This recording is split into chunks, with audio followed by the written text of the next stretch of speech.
Hoje a gente vai falar sobre direitos humanos, mais especificamente sobre a Comissão de Direitos Humanos da ONU. Vamos esquecer um pouquinho o que a gente pensa sobre a ideologia dessa organização e admitir um fato. A ONU tem uma importância inquestionável, afinal é onde os países de todo o mundo se reúnem para decidir questões de relevância mundial. Antes de continuar com esse vídeo, eu peço que você se inscreva no canal, deixe o seu joinha, compartilhe esse vídeo e sempre clica no sininho para receber todas as notificações. E para você que gosta do trabalho do MBL e quer fazer parte dessa luta, por favor contribua no mbl.org.br/contribua. E se eu dissesse para vocês que 40% de todas as sanções do Conselho de Direitos Humanos da ONU são contra um único país? Qual país vocês chutariam? Talvez um país controlado por um ditador sanguinário, como Cuba ou Coreia do Norte? Ou ainda um país controlado por um tirano maníaco por guerras, como o Irã? Talvez você chute que estejamos falando de um país cujo ditador deixa sua população morrer de fome, enquanto manda a riqueza do seu país inteira para os amiguinhos do governo, como a Venezuela. Não, na verdade, nós estamos falando de Israel, a única democracia do Oriente Médio que sozinha tem mais sanções do Conselho de Direitos Humanos da ONU do que todos os países que eu citei somados. Isso mesmo,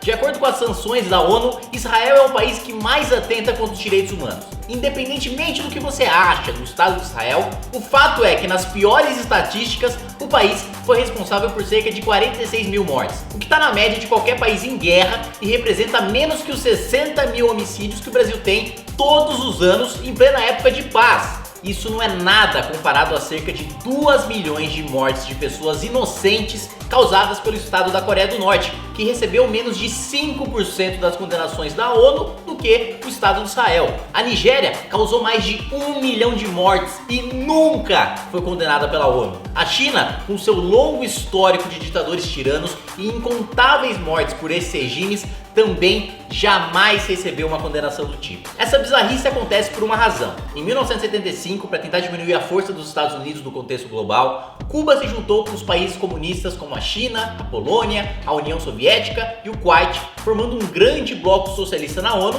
e foi além. Juntou esse pessoal com um grupo de países muçulmanos como o Egito, Turquia, Tunísia e Marrocos, formando assim uma tropa de choque que votava unida dentro da ONU com o objetivo de enfraquecer os Estados Unidos e Israel. No mesmo ano de 1975, esse bloco passou uma resolução na ONU que definia o sionismo, acreditem, como uma forma de racismo. Logo, o sionismo que foi formado justamente para proteger os judeus do racismo doentio que chegou a ponto de criar o Holocausto. Pois é, esse mesmo movimento sionista, cujo objetivo era proteger os judeus do racismo, foi considerado pela ONU em 1975 como um movimento racista. E é por causa desse megabloco que praticamente todas as condenações e sanções contra Israel passam facilmente nas votações do Conselho de Direitos Humanos da ONU, enquanto as sanções contra os reais violadores de direitos humanos quase nunca são aprovadas. Para piorar essa história toda, na última Conferência de Direitos Humanos de Durban da ONU,